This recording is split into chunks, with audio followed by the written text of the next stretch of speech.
was tabled previously in August, went to the JPC, went through some changes, and now with those changes is being introduced again. What this bill essentially suggests is the formation of a central Waqf council as well as state Waqf boards. So you'll see different representatives compared to what the current Waqf tribunal or board looks like.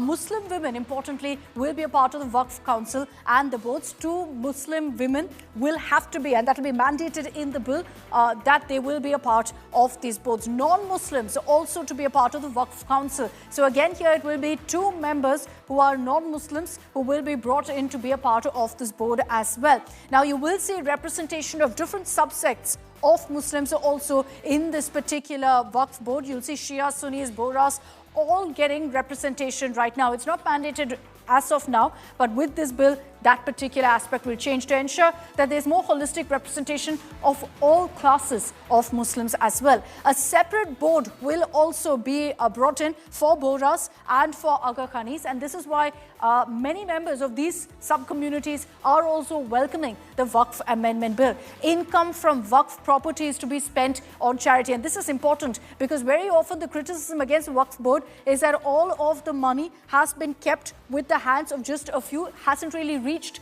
the community for their own welfare. The Waqf board will register properties in the district collector's office within a stipulated time as well. 6 months is what the original bill said. With the amendment now, in some cases, there can be an extension. The district collector will then decide if the property belongs to the Waqf or government. This particularly is whether if it's government land that Waqf is laying claim on or staking claim on. The district collector then will decide if really this property belongs to Waqf or if it's government property. So you can see multiple steps and checks put in place essentially to ensure that Waqf and the Waqf board can't just go ahead and take any land that they deem as their own. Instead, you will have checks and balances being put in place largely from the government, the state government too. Let's get you all the political reactions that have come in. It gives you a sense really of who stands where really on this bill. हर अच्छे कार्य का विरोध होता है। ऐसे ही वक्फ संशोधन विधेयक पर भी ये हो हल्ला हो रहा है, लेकिन मैं कहता हूं जो ये हो हल्ला कर रहे हैं इनसे पूछना चाहता हूं कि इन्होंने कोई ऐसा काम वक्फ बोर्ड के माध्यम से किया हो जो वेलफेयर का हो।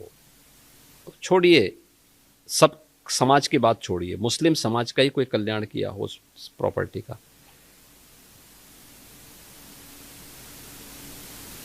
ये व्यक्तिगत स्वार्थ का ये अड्डे बने हुए हैं।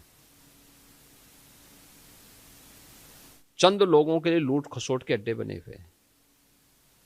किसी भी सरकारी प्रॉपर्टी पर जबरन काबिज करने का एक माध्यम बना हुआ है। और रिफॉर्म इस समय की मांग है। हर रिफॉर्म का विरोध होता है, लेकिन देश काल और परिस्थिति के अनुसार हमें उस प्रकार के रिफॉर्म के लिए तैयार होना चाहिए। और मुझे लगता है कि इसका लाभ मुस्लिम समाज को भी होगा, और जिसके कारण बहुत बार कानून व्यवस्था के संकट खड़ा होता है, उससे भी लोगों को मुक्ति मिलेगी। All India Muslim personal law board हो या कांग्रेस, सपा, तृणमूल, डीएमके किस तरह से राजनीति कर रहे हैं। आज तक के आज़ादी के बाद से कभी भी इतिहास में भी मस्जिदों का इस्तेमाल केवल इबादत के लिए हुआ है, कभी सियासत के लिए नहीं हुआ। लेकिन all India Muslim personal law board ने इस पवित्र रमज़ान के महीने को भी उस इबादत की जगह पे सियासत कर दी और लोगों से अपील किया कि काली पट्टी बांध करके जाइए। तो इससे साफ है कि इस वक्त बिल को लेकर के all India Muslim personal law board लगातार सोची समझी साजिश के तहत लोगों को गुमराह करके, झूठ बोल करके और पूरे देश में एक लोगों में ऐसा माहौल पैदा करना चाहती है कि जिससे बदअमनी हो या अस्थिरता है। हमारे नेता नीतीश कुमार पिछले 19 साल से बिहार में काम कर रहे हैं। अब बिहार में उन्होंने जो मुस्लिम समुदाय के लिए काम किया है वो सामने में है, और कभी भी उनके हित, जो उनका इंटरेस्ट है, कभी भी उस पर उन्होंने कि उनके साथ गलत हो ऐसा नहीं होने दिया। और अभी भी जो कुछ आ रहा है उसमें हमारे पार्टी और नीतीश कुमार जी से बहुत लोग मिले थे।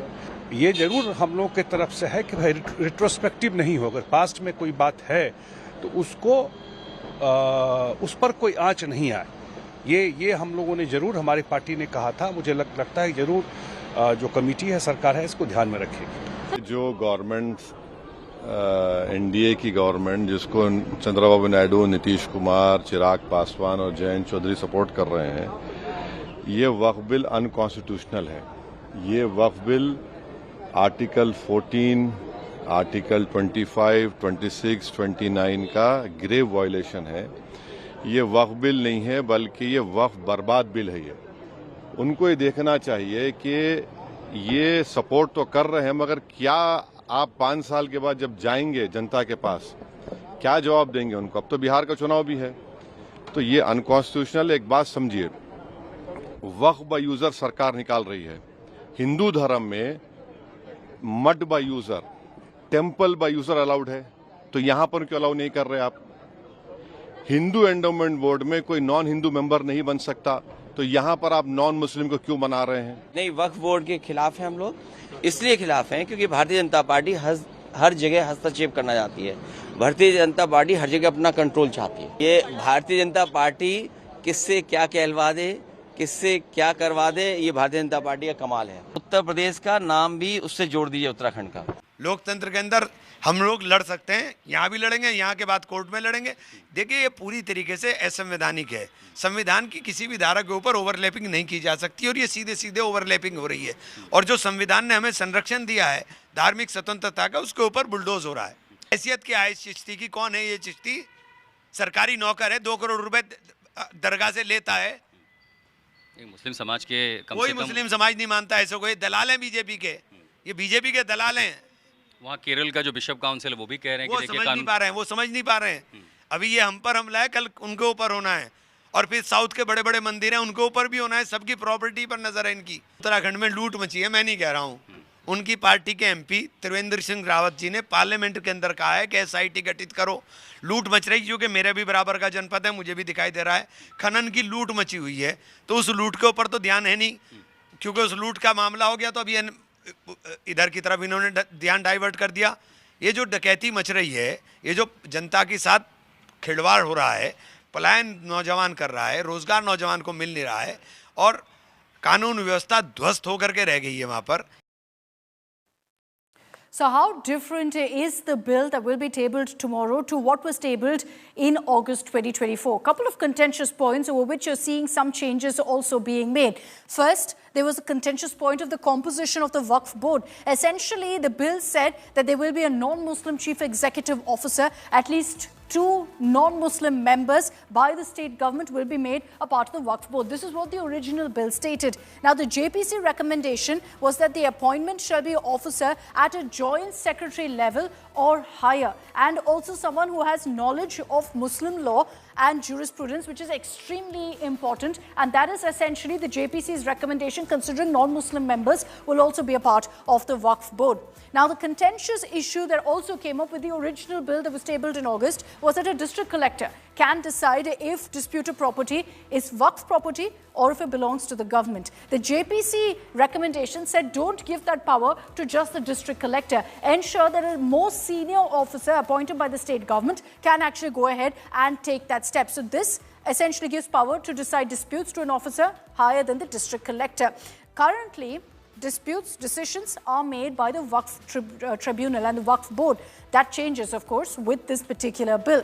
Now, the concept of Waqf by user has been completely dismissed based on really this particular bill, based on what it was like in August. Waqf by user essentially refers to property that's treated as Waqf board automatically. Why?